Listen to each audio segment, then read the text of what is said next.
This channel supports Extra Life in its efforts to raise money for the Children's Miracle Network. For more information about how to donate and join in their efforts, go to the link displayed here. Extra Life. Play games, heal kids.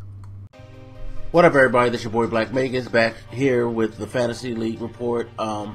So I had a really good week, but I also had a terrible week. The reason I say I have a terrible week is because while I won my game, I had a really good showing. 100 and what was the final tally for the game? I think I had like 116 points. I'll check that in a second, but I won my game pretty decisively.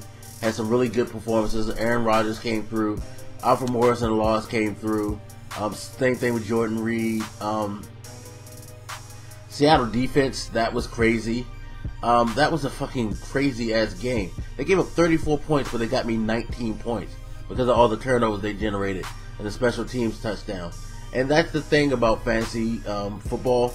You will never know how it's going to completely go, because here's the thing: you can have some really good stud players and you can think this guy's going to do the damn thing because this is what he does consistently, and then he'll have a stinker of a game.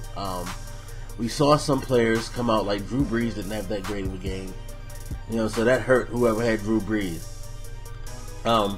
Player that I wasn't counting on doing anything, Rashad Jennings, all of a sudden he went off in the second half and like pushed himself over 10 points when he did nothing the whole game. And just things like that. It could just be a moment. Or like Marcus Colston, since the Saints didn't do much, he only gave me 2.9 points. Now, a player such as Brandon Marshall, who's older on the Jets, I didn't expect the Jets to do much. He ended up getting 62 yards, a touchdown, 12.2 points. I could have started him, and that's the thing. You may think this guy that you have starting, just because he has the background, the pedigree to perform like crazy every week, he'll have that off week, and that can bury you sometimes. So this is why I love fantasy football, because you're not actually guaranteed to win. Like, I thought I was going to get buried in my other league. I was up by about 7 points with the Monday night games to go. I had no more players left. Torrey Smith was playing for San Francisco, and I was like, damn, Torrey Smith's probably going to get like 60, 70 yards, get him that 10 points. I'm screwed.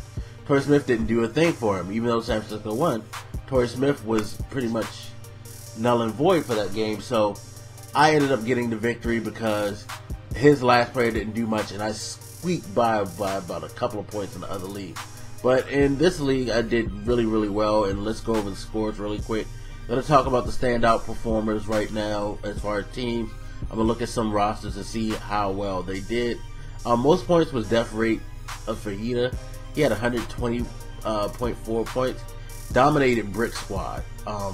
Damn, he dominated them. There were a couple of blowouts in the league so far. Let's see who was his top performer.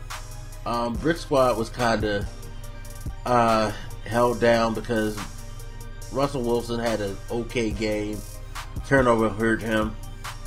Adrian Peterson didn't do much at all, which is a surprise. San Francisco completely held him in check. They held the Vikings totally in check, and that just that kind of ruined things for him. Damn. Green from Cincinnati didn't do well. Now, see, this is what I'm talking about. Brick Squad is the perfect example. AJ Green only got him 6 points. Adrian Peterson only got him 5 points. Those are people you can guarantee for about 15 points a game in most circumstances, but they didn't do that well this week. His best performer was Hopkins from Houston. See what I mean? You probably wouldn't expect him to be on the top with AJ Green as one, and Demaryius Thomas as his other wide receivers, yet he blew them out of the water. So he got buried by some low performances. And then on the bench, he has Sankey from Tennessee, their running back. This dude went off for 20 points. Who would have thought that he was going to go off for that much production. You know what I mean? So it's a guessing game. But yeah, death rates for Fajita just had an overall dominant performance. He got lucky with Carlos Hyde. Carlos Hyde kind of went off. He also had Gronkowski, so that helped him a lot too. But yeah, see, things like that happen. Famous Stars had a really good game. He did well. He had Tom Brady, so that helps. Matt Forte, Marshawn Lynch, you know, he had Jason Witten. That touchdown had to be really good for you. That boosted his points up too. His competition wasn't bad, but they just didn't perform that well. Some players like Tannehill didn't do that good.